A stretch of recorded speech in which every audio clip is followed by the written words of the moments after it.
So hello everyone and welcome to this presentation. My name is Henrik Nordborg. I'm a professor at the Eastern Switzerland University of Applied Science, which is just around the corner, but I guess most of the audience will be far away. So I'm I'm going to be the odd man out here. I decided to be a bit provocative and so I came up with this title, If AI is the solution, what is the problem? Because I think in today's society, we live in a society where we are very good at asking the question how to do things, but we very rarely ask why we do things. And I'm not starting out, there is a nice quote from Alice in Wonderland when Alice meets the cat and asks, "Would you tell me please which way I ought to go from here?" And the cat answers, "That depends a good deal on where you want to get to." "I don't care much where," says Alice. "Then it doesn't matter which way you go," says the cat. Which is of course perfectly true. I like this quotation because it states what we are, what the problems or many problems that we have in society. If we don't know where we want to go, then it really doesn't matter what we do. Anyway, the inspiration to this talk, and I'm not using this argument only as an argument against AI. I think it's a very common problem in our society. There's a marvelous book written by John Kenneth Galbraith, 1958. He was a very famous economist, and he writes this book, The Affluent Society. And the basic idea of this book is, he says, in previous times, we lived in a poor society and it was fairly obvious what to do. There were unmet material needs, we didn't have enough food, everything was sort of optimized to produce as much as possible, because as I said, there were unmet material needs. Today we live in an affluent society, meaning that basically all our material needs have been covered. We have enough to eat, we have a roof over our heads, we have enough clothes, and that means that we have actually for the first time have a choice. He points out that the problem is that our economic theories have not changed. We still believe that having economic growth is the goal for everything. And he points out, he's not against capitalism, he just says that the shortcomings of economics are not the original error, but uncorrected obsolescence. The obsolescence has occurred because what is convenient has become sacrosanct. And he also points out already in 1958, and I think it's really amazing, that the whole basic idea of market economy, that you have demand and supply, doesn't really work anymore, because today the same companies that produce a product also produce a demand for the product. The marketing has become so enormously important, and we know that today, if you produce an iPhone, Apple first has to create the demand for the iPhone, and then they produce the iPhone. And the amazing thing is that he predicts this already in 1958, which I think is fairly impressive. But that is the point. We have to really think about what the problem is. And for lack of better alternatives in most societies today, we go for GDP. And even though we know it's wrong, there are many plots like this, and I think everyone can understand them. So what is plotted here is on the x-axis GDP per capita, and on the vertical axis the social progress index. There are many indexes, the human development index, whatever, and what you see is, of course, you get the same trend and everyone can understand it.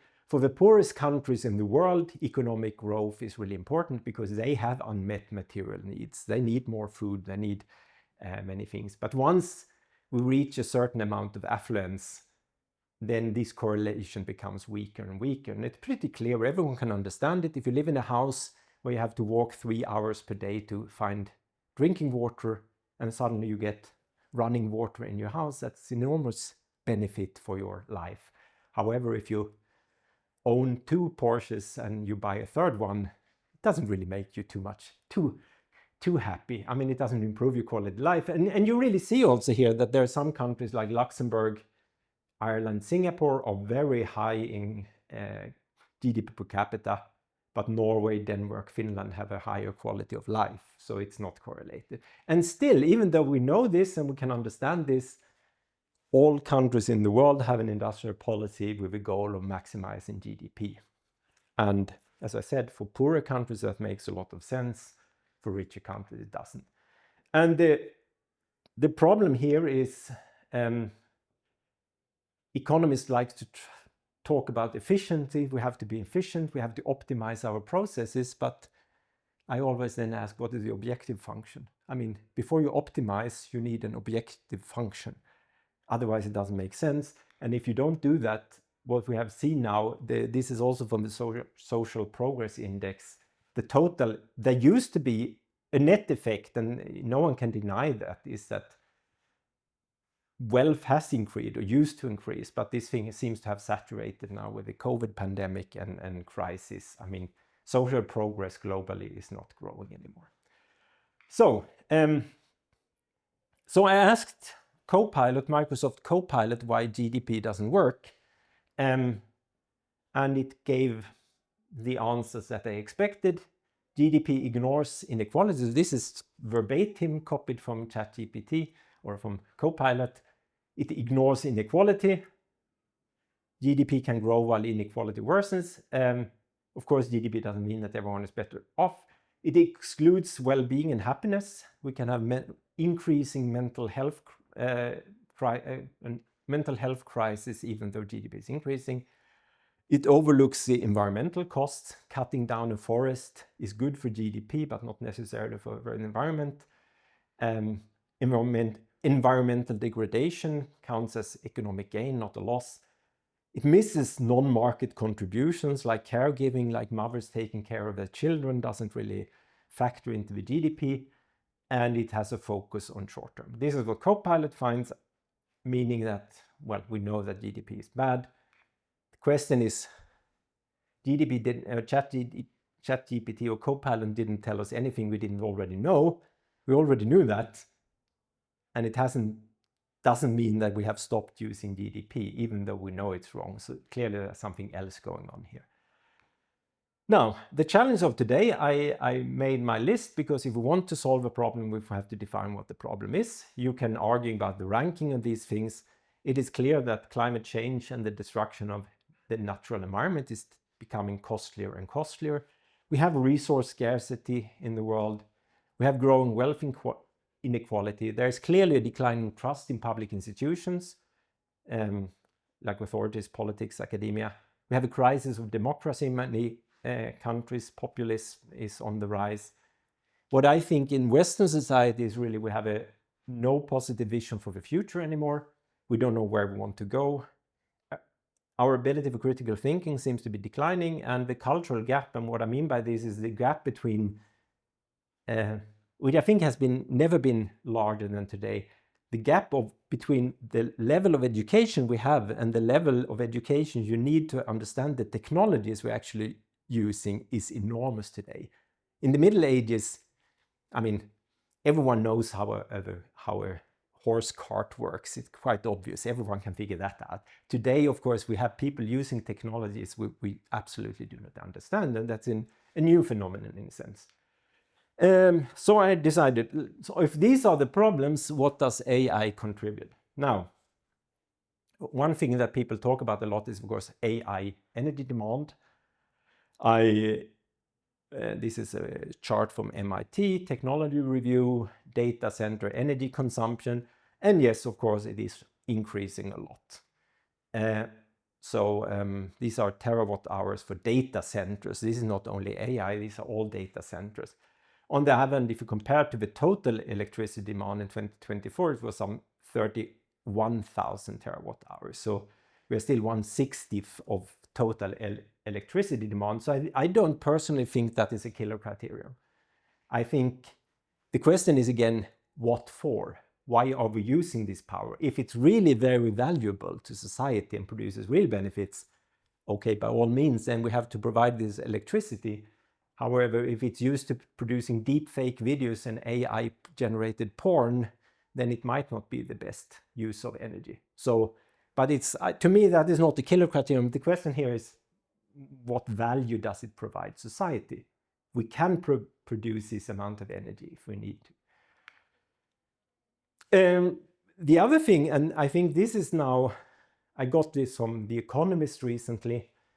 I mean, everyone is now warning against the bursting of an AI bubble, because I think everyone in the world seems to agree that NVIDIA is, I think the market capitalization of NVIDIA is $5 billion or something, and of $5 trillion, which is like a ridiculous amount of money. I mean, these companies are overvalued. IMF is warning against that, and this was in The Economist.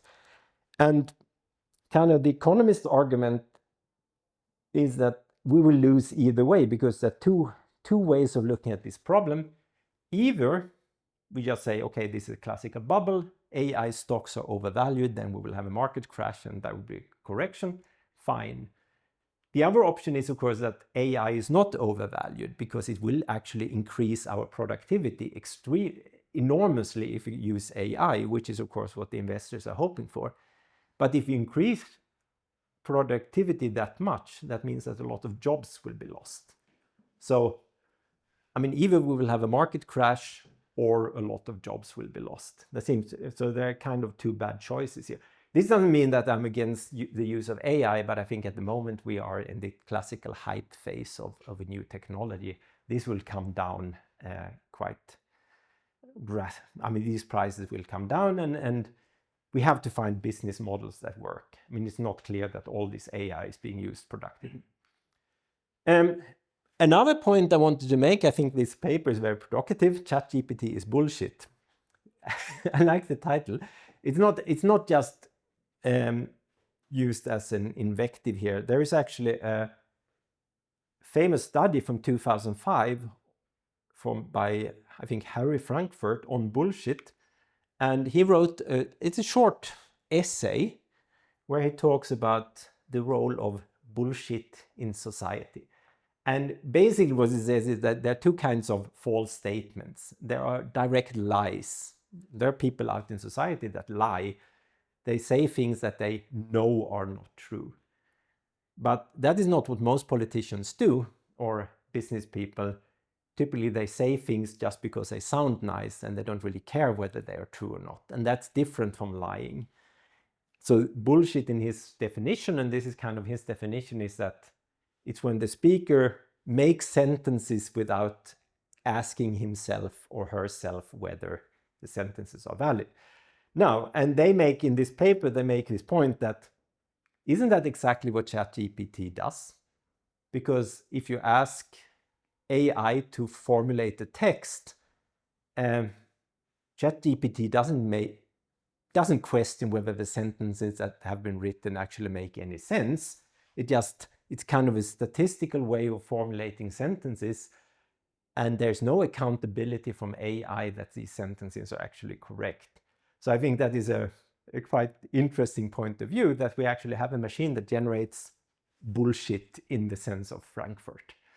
And to check that a bit, I asked Copilot again, is capitalism possible on a finite planet?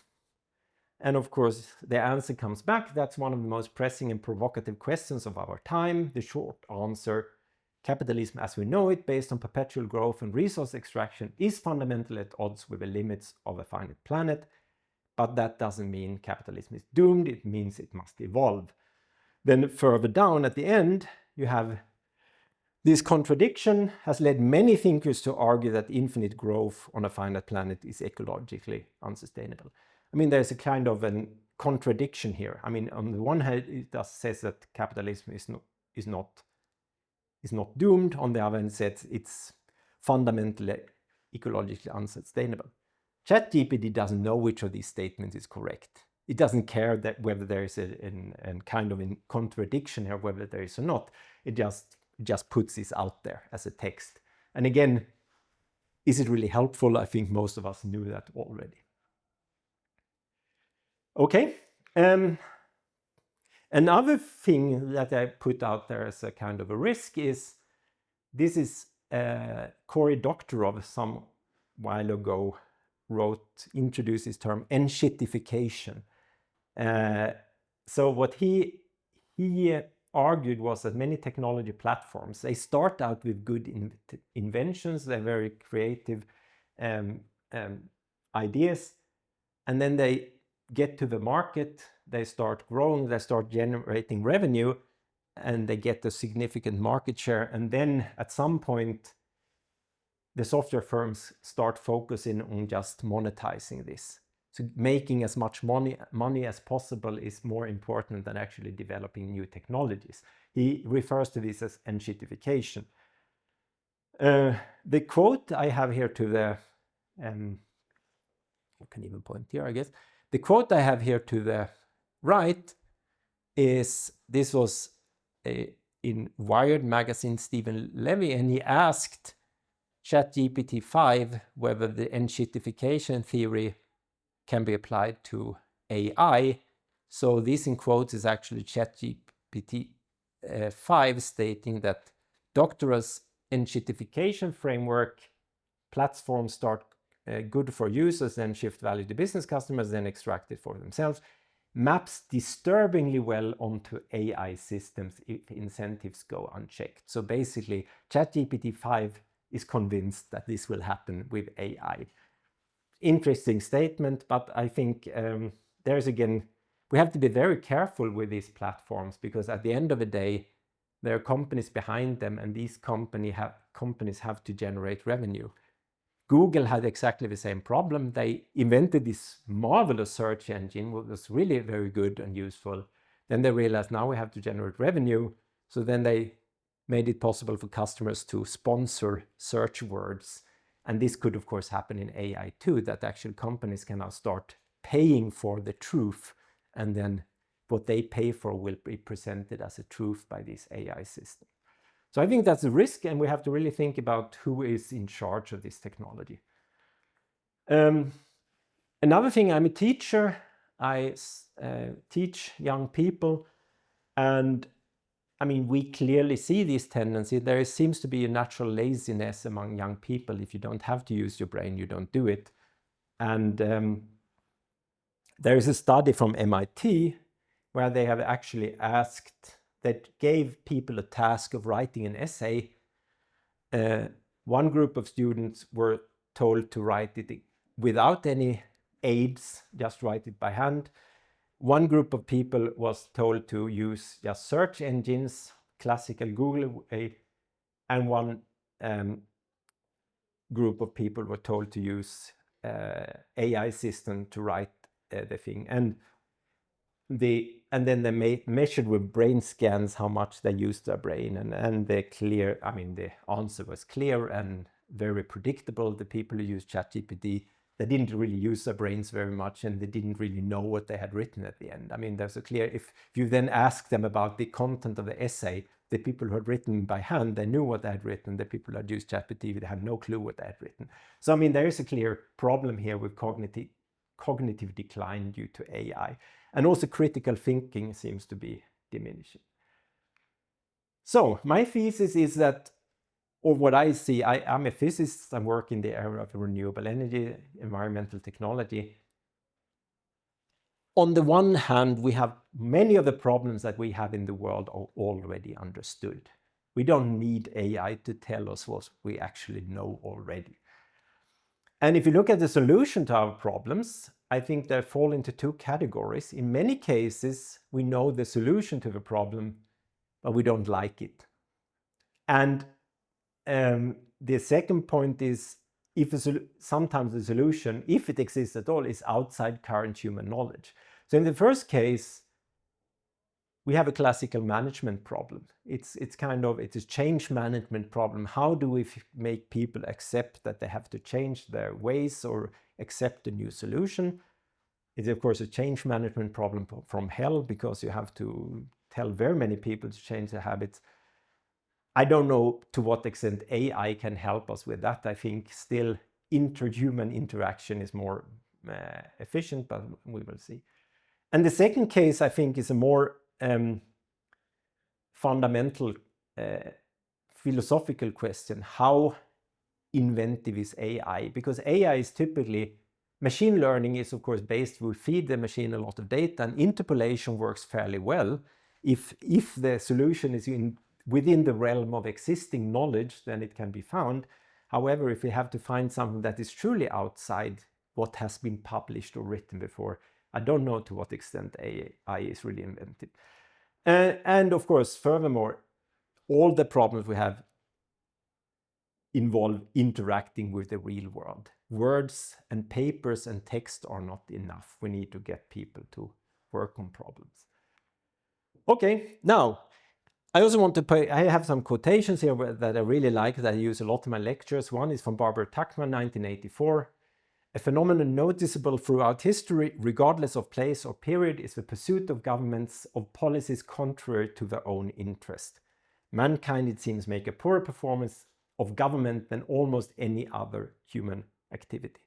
What she points out in this book, which is called The March of Folly, is that surprisingly often governments make completely disastrous decisions that take down empires and kingdoms and whatnot, and meaning that, well, we seem to have a strong urge or desire to do exactly the wrong thing. And I think today, when we look at the introduction of new technologies, this is as relevant as ever before. Another thing which I really love is a book from 1962, Daniel J. Borstein. He was a psychologist, and he was talking about modern society, that it has become unreal. So the book is called The Image. It was very famous because he introduced the concept of a pseudo event. He was talking about that like the explorers of old, they went out there to foreign countries and then experienced things. If you go traveling today on a sort of a group travel or whatever, the experience are arranged for you. The same thing with media. In the old days, something happened and then the journalist came and reported for it. Today, companies organize media events. So, I mean, the event that takes place is actually planned there for the media. That is what he refers to as pseudo event. But I love this introduction to the book. In this book, I describe the world of our making, how we have used our wealth, our literacy, our technology, and our progress to create the thicket of unreality which stands between us and the facts of life. Basically saying that we live in a society that we live on extravagant expectations. We try to simply expect more from life than is actually physically possible. And then going back to the affluent society, I think I already mentioned this, J.K. Galbraith, 1958, that the change has been so great that today we don't even realize that the desires we have are actually being created by organizations. We don't desire a smartphone. There's an enormous, and you can see the shift of, if you just look at how the marketing industry has increased, it's clear that companies today spend a lot of money to influence people's desires and manipulate their brains in a way. And at the beginning of the 19th century, very few people needed an ad man to tell them what they wanted. So, there are, of course, very good uses of AI. I'm not going to deny that. I think I don't really like the concept because we currently have an AI hype, artificial intelligence hype. One part of artificial intelligence is, of course, machine learning, and that is ubiquitous. I mean, we use machine learning in so many places today that it would be hard to live without them. You do weather forecasting, we do energy predictions, medical diagnosis, image recognition, and there's so many cases where we actually routinely use machine learning. There's nothing wrong with that if you use something use it with care. Information retrieval, of course, the AI tools beat the traditional Google searches. If I want to gather a lot of information from the internet on a certain topic, yes, of course, it's very convenient to use the machines. Translation and text editing, I think this is quite good because it's kind of an equalizer. I typically refer to the case if in science, if you wrote a paper and you didn't have English as your first language, it was much more difficult to get the paper published, because if the quality of text is not good, you don't get it published. This has in a way been solved by AI, because now anyone with a reasonable command of English language and with the help of these tools can write paper in perfect English, which is of course helpful in that sense. It still has to come up with the scientific results, but at least the language is good. And what I also see as a teaching assistant, tutor, there are very impressive tools today for helping people solving maths problems, where the AI tool gives the students step-by-step instructions how to solve a task. And that's of course something that a human tutor could also do. The problem is, if you're a teacher, you have a huge class of students, you don't have that amount of time. You can't really spend that amount of time on each student. And I'm sure there are lots of other effects or examples of good uses of AI there. So in that sense, I'm not saying that we should ban AI in any way. So my afterthought would be, and it's kind of funny, I found in my parents' house a small pocket almanac that had belonged to an aunt of my father's. So this was printed in 1906, and it contained lots of aphorisms. And okay, I know this is now a Catholic organization. This was definitely very Lutheran, because this was Sweden from 1906. But anyway, I think there are some words of wisdom in there. And one of the statements I liked was this: money is a good servant, but a bad master. I think it's a nice statement. And I would, I guess, say that the same can be said of AI. I mean, we need to engage in a serious discussion about who owns and controls the technology and how we distribute the benefits.